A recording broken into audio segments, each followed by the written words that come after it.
Le journal de la santé, Anne Le Gall. Les titres, le feu vert de l'Assemblée nationale aux salles de shoot en France, une drôle de technique pour contrôler son appétit. Enfin, pourquoi les Néerlandais sont-ils aussi grands? Une étude britannique lève le voile.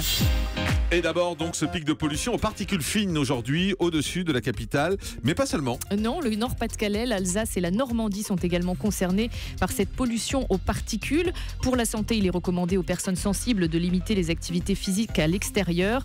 Les conditions météorologiques expliquent en grande partie le phénomène, nous explique Frédéric Mahé. Il est prévisionniste à Air Paris. C'est typiquement un phénomène qu'on observe en début de printemps. Donc c'est lié au fait que le sol se refroidit très vite et piège les polluants au niveau du sol, et ce qui aboutit mathématiquement à une hausse des concentrations. Donc on devrait avoir ce type de situation qui devrait durer quelques jours. Après, ça va dépendre énormément de l'évolution météorologique, notamment savoir si l'anticyclone reste bloqué sur la France ou s'il se décale, et donc avec une baisse des niveaux en polluants. Des propos recueillis par Aurélien Fleureau d'Europe 1. Le feu vert de l'Assemblée nationale aux salles de shoot en France. Les débats ont été houleux, mais dans la soirée, finalement, cela a été voté. Le texte prévoit l'expérimentation avec une période maximale de 6 ans. Alors la salle de shoot, comment ça marche? À quoi ça sert? Voici les précisions d'Ève Roger. Le toxicomane arrive avec son produit, il ne lui est pas fourni évidemment. Un professionnel vérifie la qualité et la quantité de drogue qu'il va s'injecter, héroïne, cocaïne. Un kit d'injection stérile lui est donné, il a ensuite une demi-heure pour faire son shoot. Alors pour la droite, hier soir, c'était le feu vert donné, je cite, aux paradis artificiels officiels, un premier pas vers la dépénalisation de la drogue.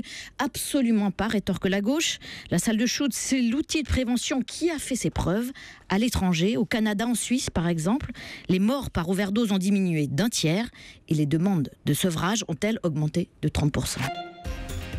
Des CRS épuisés se mettent en arrêt maladie. Ils appartiennent à 3 compagnies des villes de Toulouse, Lyon et Nancy. Ils se sont mis collectivement en arrêt maladie pour protester contre les mesures renforcées du plan Vigipirate.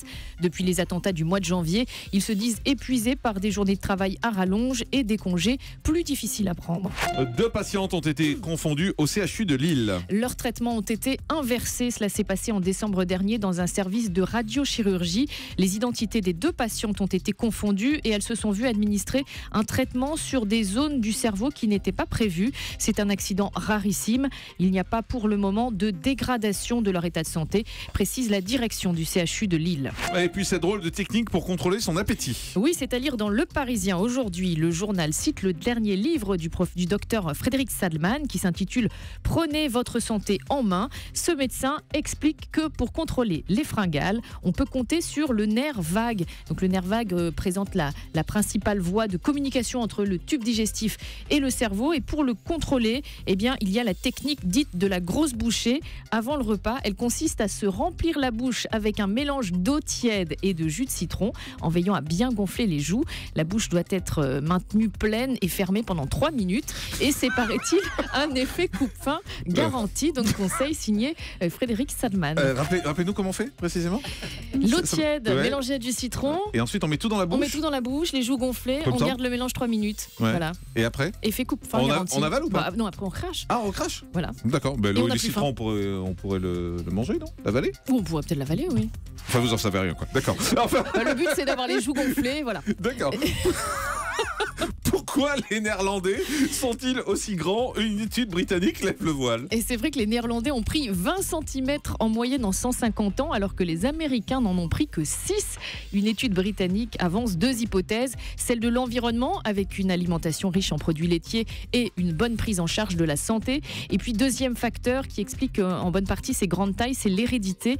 Les hommes grands sont plus fertiles aux Pays-Bas, et c'est pas le cas dans tous les pays. Voilà, aux États-Unis, ce sont les plus petits qui sont les plus fertiles. Voilà, et donc ça donne une taille moyenne effectivement très élevée. La taille moyenne des hommes aux Pays-Bas, c'est 1m84 et pour les femmes, c'est 1m71. Et chez nous, on sait si les grands sont plus fertiles que les petits? Non, j'ai pas le détail pour la France. D'accord, cherchez ça pour demain, c'est intéressant de savoir. Allez, le chiffre du jour. Je vois que ça vous passionne. C'est 115. 115 ans, c'est l'âge de la nouvelle doyenne de l'humanité. Elle est américaine. L'autre, elle est morte en 2 jours, non? Et elle a tenu 6 jours. 6 jours, effectivement. C'est vrai.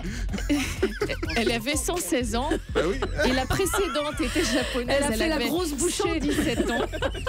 Et donc, le record de longévité chez les femmes reste celui de Jeanne Calment, Ah la bah, bien sûr. française, qui a vécu 122 ans et 164 jours. Bon, on lui souhaite longue vie à la nouvelle, hein, bien évidemment. Voilà, Effectivement. 115 ans. Voilà, qu'elle tienne plus de 6 jours. C'est important.